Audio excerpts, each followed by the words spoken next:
Frères et sœurs, lorsque je prononce une homélie,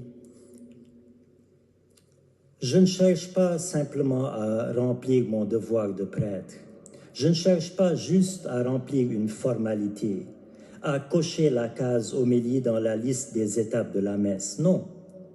Chaque fois que je prononce une homélie, je suis mu par une double intention.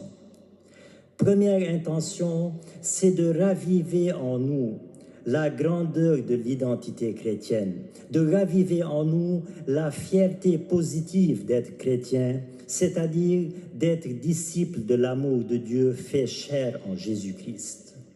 Et la seconde intention, qui découle d'ailleurs de la première et dont j'aimerais parler ce matin, c'est de nous responsabiliser par rapport à cet amour de Dieu en le vivant au quotidien pour en être des témoins crédibles dans le monde d'aujourd'hui. L'amour de Dieu n'est pas un amour soporifique, un amour qui nous endort sur nos lauriers. L'amour de Dieu est un amour engageant, un amour qui engage ma responsabilité personnelle. C'est parce que je suis aimé de Dieu que je m'engage à aimer moi aussi en acte et en vérité. Car notre salut dépend aussi de ma réponse personnelle et concrète à l'amour de Dieu. Comme le disait Saint Jean de la Croix, au crépuscule de notre vie, nous serons jugés sur l'amour. Et aujourd'hui, la parabole du semeur nous appelle justement à être responsables de l'amour de Dieu semé dans nos cœurs. Alors le semeur, bien sûr, c'est Jésus, qui sème son amour largement sur toutes sortes de terrains, c'est-à-dire dans toutes sortes de cœurs, fertiles et infertiles. Les terrains infertiles sont le bord du chemin, c'est-à-dire les cœurs paresseux, nonchalants. C'est aussi le terrain pierreux, c'est-à-dire le cœur dur. C'est aussi les ronces, c'est-à-dire le cœur hésitant, inconstant. Ces cœurs-là reposent, s'endorment sur les lauriers de l'amour de Dieu sans engager leur responsabilité personnelle et ils ne portent pas de fruits. Le terrain fertile, par contre, c'est le cœur profond et intelligent qui reçoit la semence de Dieu de manière responsable et engagée et qui porte du fruit en abondance.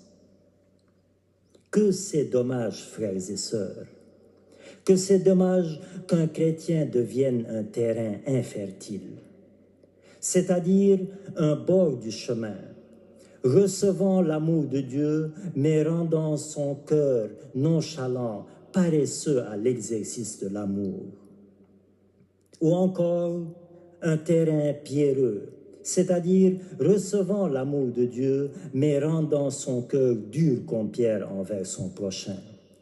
Ou encore des ronces, recevant l'amour de Dieu, mais rendant son cœur hésitant, inconstant, et qui ne porte jamais du fruit.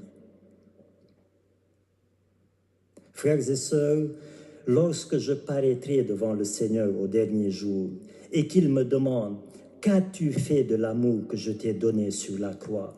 Que vais-je répondre?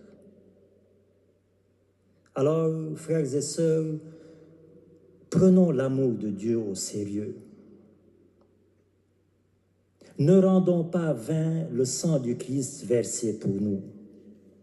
Soyons des terrains fertiles, c'est-à-dire des chrétiens responsables de leur foi, en l'approfondissant, en la transmettant à nos enfants, en la vivant nous-mêmes quotidiennement et concrètement, sous peine de devenir nous aussi des terrains infertiles, des figuiers stériles, des colonnes de sel où ne pousse aucun fruit.